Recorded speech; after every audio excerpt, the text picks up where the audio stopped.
Hello guys, nandito ako sa bahay ng aking kaibigan. Ito yung kanilang mansyon at saka kanilang lugar.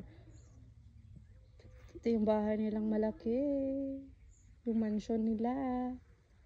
Ang laki guys. So pupunta tayo ngayon sa garden niya.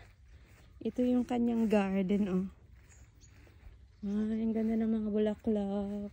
Look at the flowers guys. It's so beautiful. I love it. Ayan, doon ako nagpark oh. Doon yung sasakyan ko. Sa likod niyan. Ayan, yung red na yan dun. Ayan yung sasakyan ko. Tapos punta tayo dito sa ayan. Dito yung garden ni Mary Ann.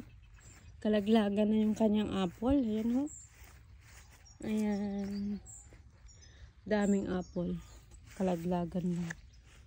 So yung kanyang gulay. Tomatoes, potatoes, ay cabbage. Naa siya cabbage. Ayan.